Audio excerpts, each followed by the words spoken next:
नमस्कार मित्रांनो, ठरलं तर मग या मालिकेच्या आजच्या प्रोमोमध्ये नाग्याची चांगलेच हाल झालेले असतात. इकडे आड तिकडे विहीर अशी गंमत झालेली असते. कारण आता या नाग्याच्या प्रतिमा आत्यांनी आणि महिपतनी मिळून चांगल्याच नांग्या ठेचलेले असतात. तर इथे महिपतला भेटायला आलेल्या नाग्याला आता महिपतने आपला चांगलाच इंगा दाखवलेला असतो. एकदा का माझी इकडनं सुटका होऊ दे 113%.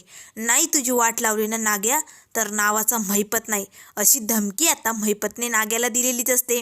तर इकडे सायलीच्या सांगण्यावरून अर्जुनने आता सचिनशी बोलणं केलेलं असतं. तेव्हा सचिन म्हणू लागतो की अस्मिता माहेरी असते ना, त्यामुळे तिची अशी चिडचिड होते, पण मी तिला समजून घेण्याचा नक्की प्रयत्न करेन. आता इथे सचिनने सगळ्यांना घोळात घेऊन बरोबर फसवण्याचं काम केलेलं असतं.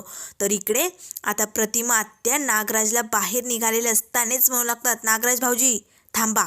तेव्हा लगेच आता नागराज म्हणू लागतो, काय झाले वहिनी? त्यावर प्रतिमा आत्या म्हणू लागतात, तुम्हाला महिपतबद्दल खरंच काय माहिती नाही ना? तेव्हा नागे म्हणू लागतो, नाही वहिनी. तेव्हा लगेच प्रतिमा आत्या म्हणू लागतात, हो ना, मग असं रात्री अपरात्री घराबाहेर पडणं बंद करायचं.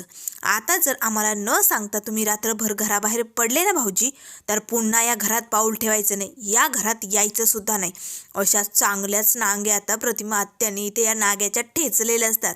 तेव्हा लगेच आता तरीही गुपचूप लपत छपत नाग्या मात्र घराबाहेर पडलेला असतो.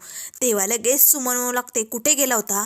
त्या महिपत शिखरेला भेटायला गेला होता की नाही? सांगा लवकर, खरं खरं सांगून टाका, नाहीतर मी आता रविराज भाऊजींना सांगून देईन तुमचं नाव.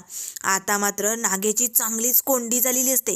आता त्याला कसं पकडलं जाणार हे आपल्याला लवकरच बघायला मिळेल. तर इकडे आता सायली आणि अर्जुनने त्या ट्रक ड्रायव्हरशी बाबूशी जे काय बोलणं झालं त्यानंतर त्या दोघांच्याही लक्षात आलेलं असतं की बाबू फक्त ट्रक चालवायला होता, तो एक ड्रायव्हर होता. पण नेमकं या ट्रकचा खरा मालक कोण असेल हे आपल्याला शोधून काढावंच लागेल. तेव्हा अर्जुन म्हणू लागतो, सायली अगं काय बोलतेस तू? अगं आपण ट्रकच्या ओनरला शोधल्यानंतर काय होणार आहे? आता 22 वर्ष झालेत त्या ॲक्सिडेंटला. तेव्हा लगेच आता सायली म्हणू लागते, अहो 22 वर्षापूर्वी पोलिसांना जे पुरावे भेटले नाही, कदाचित ते आत्ता भेटू शकतात की. एकदा का ट्रकचा ओनर मिळू दे, मग नक्की ही सुपारी कोणी दिली होती, महिपतला हे सगळं कोणी करायला सांगितलं होतं हे नक्की आपल्यासमोर येणार. आणि मग कशी मजा येणार या नागराजची आणि प्रियाची हे आपण लवकरच बघूया. त्यामुळे मित्रांनो, अशाच मालिकेंच्या अपडेट पाहण्यासाठी चॅनलला लाईक करा, सबस्क्राईब करा. व्हिडिओ पाहिल्याबद्दल धन्यवाद.